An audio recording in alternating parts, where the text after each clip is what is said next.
said, what is it that if you boil it down, it's not everything, but what's the 80-20 on what are the components of a sales culture? And the first, and those of you who know us would not be surprised to see this, is management disciplines, right?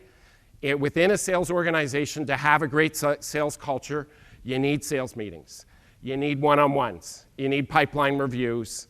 You need to have focus on prospecting and how do you help people with that, whether it's networking or different versions of that. And we need disciplines around those. Now, we have to be careful because it's actually interesting, right? We said for salespeople, there's activity, there's quantity, and there's quality. Well, guess what? On management disciplines, there's quantity and there's quality, right?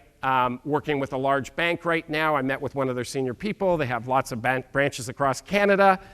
And the very senior person said, we've done a terrific job of implementing these management disciplines. They are routines in our branches. Absolutely, we've nailed it.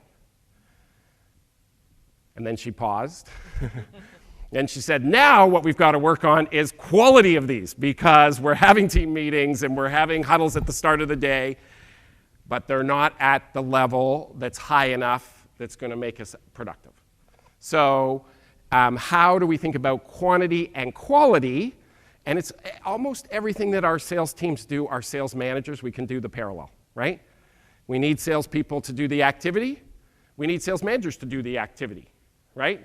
Salespeople, it's the activity of reaching out to our clients and prospects, and sales managers, it's the activities of these disciplines, but there's quantity and there's quality. So to have a great sales culture, we need management disciplines that are consistent and executed with excellence, Second thing, rewards and recognition.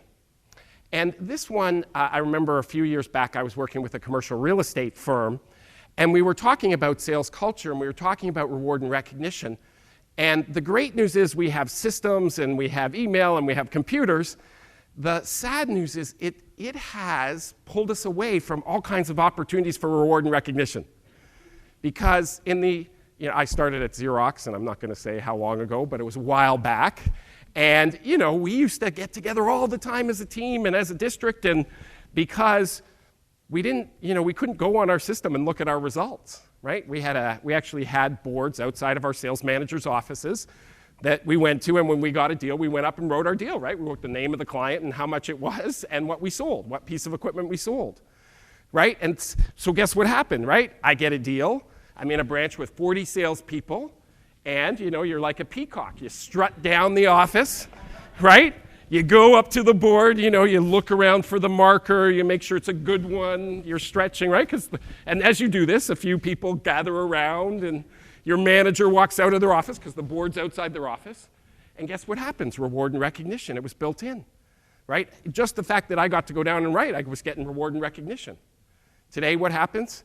We hand it off, it goes in the system, it goes in, and I see the number when I'm sitting at my desk by myself, and, hopefully my manager or somebody sends me something that says, well done.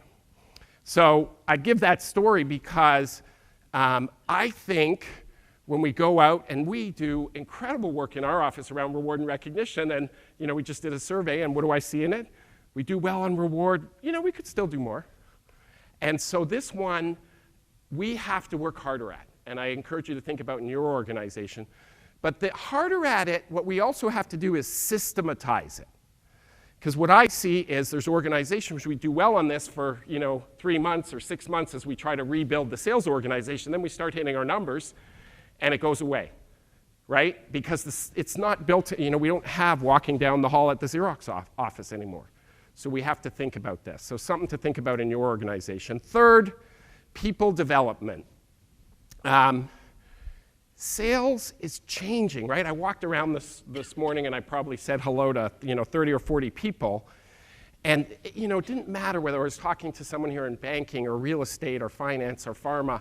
It's like there's this change going on, and it's rapid, and so how are we helping our sales teams to adjust to that?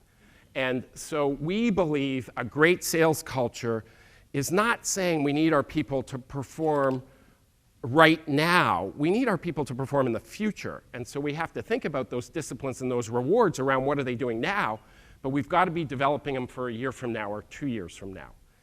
right? We were talking with this technology guru recently, our leadership team, and he said something very provocative. He said, I think a couple of years from now, email's gone, right? I think a couple of years from now, email's gone. And you might go, what? That's what's kind of my reaction, right? But think about voicemail. 10 years ago, right, voicemail was it, and email, maybe not 10, 15, right?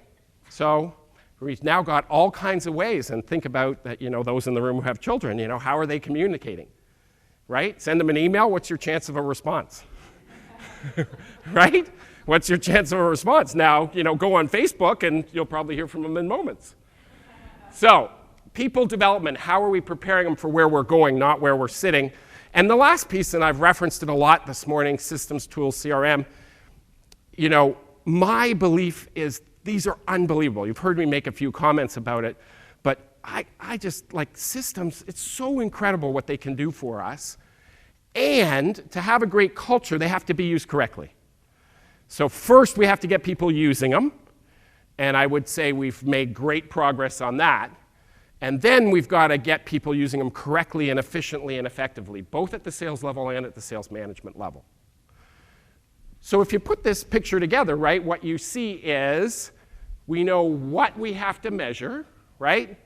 It's the focus, activity, pipeline, and results. And the culture that gets wrapped around them is the management disciplines, reward recognition, people development, and systems.